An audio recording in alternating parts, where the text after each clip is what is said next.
जैसे कि हम लोग देखते हैं व्यवस्था विवरण की किताब उसका 30 अध्याय और 9 पद, जहां पर कुछ इस प्रकार से लिखा है, और यहोवा तेरी भलाई के लिए तेरे सब कामों में और तेरी संतान और तेरे पशुओं के बच्चों और भूमि की उपज में तेरी बढ़ती करेगा, क्योंकि यहोवा फिर तेरे ऊपर भलाई के लिए वैसा ही आनंद करेगा जैसा उसने तेरे पूर्वजों के ऊपर किया था।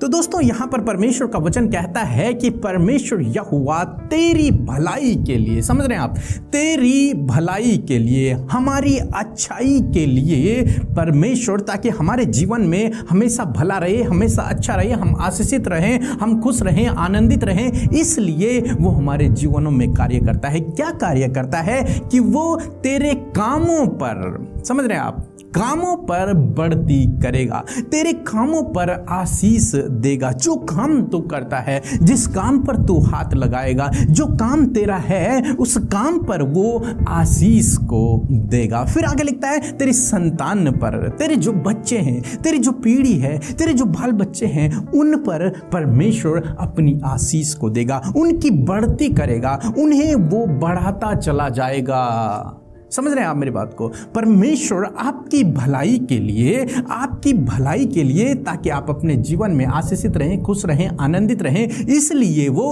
आपके कामों पर आशीष देगा, आपके कामों पर बढ़ती करेगा, आपकी संतान को बढ़ाएगा, उन्हें आशीषित करेगा, उन्हें वो बल, शक्ति, ज्ञान, बुद्धि, समझ में बढ़ाएगा। फिर आगे लिखता है कि वो तेरे पशुओं के बच्चों पर भी, पशुओं पर तो आशीष देगा, उनके बच्चों को भी बढ़ाएगा। और आगे लिखता है कि तेरी भूमि पर, तेरी भूमि की उपज को भी बढ़ाएगा। तो परमेश्वर इस प्रकार की आशीष देता है अपने लोगों को जो उससे प्रेम रखते हैं, उनकी भलाई के लिए वो कार्य को करता है। तो पहला क्या है कि वो आपके कामों पर आशीष देगा, दूसरा वो आपके बच्चों को आशीष देगा, तीसरा वो आपके पशुओं के बच्चों को बढ़ाता चला जाएगा, और चौथा वो आपकी भूमि की उपज पर आशीष को देगा, उसे बढ़ा देगा। दोस्तों, उस समय जो आय का साधन था वो केवल भूमि हुआ करती थी, यानी कि वहां से अनाज जब उगता था तो वही उनके आय का साधन था, वही उनके जीवन यापन करने के लिए होता था, या फिर पशु होते थे, जैसे गाय हो गई, बकरी हो गई, भेड़ हो गई,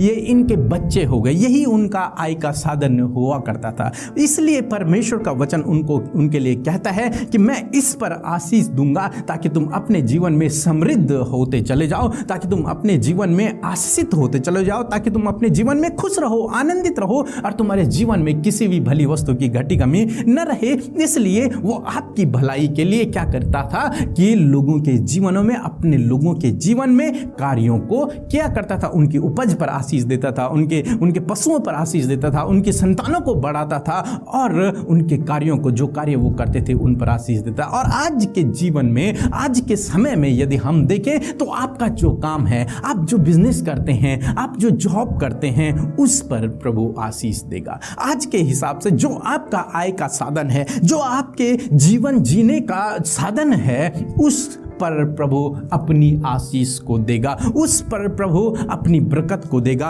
और आपको समृद्ध करता हुआ चलेगा। आपकी भलाई के लिए वो इस काम को करेगा, आपके परिवार पर आशीष देगा, आपके जॉब करने वाले स्थान पर आशीष देगा, आपके बिजनेस पर आशीष देगा। इस प्रकार के जो भी काम आप अपने जीवन में करते हैं, उस पर प्रभु आपको आशीष देगा, ताकि आप अपने जीवन में समृद्ध रहें, ताकि आप अपने जीवन में खुश रहें, ताकि आप अपने जीवन में आशीषित रहें, और आप भले चंगे रहें, और आपके जीवन में किसी भली वस्तु की घटी न रहे। परंतु ये सब कब होगा? कब प्रभु अपने लोगों को इस प्रकार की आशीष देगा? यदि आप 10 पद पढ़ेंगे तो लिखा है कि जब तू मेरी आज्ञाओं पर चलेगा और संपूर्ण मन से मेरी ओर फिरेगा।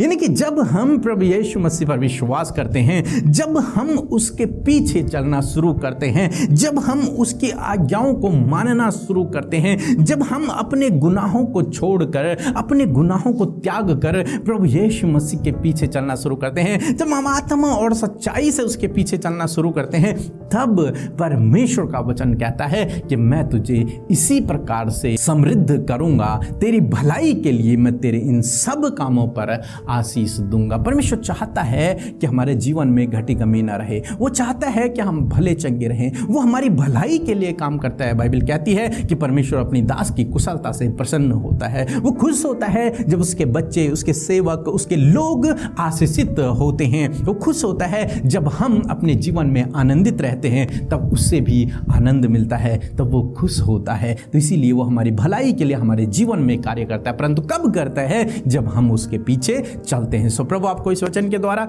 बहुतायत से आशीष दे। आमीन।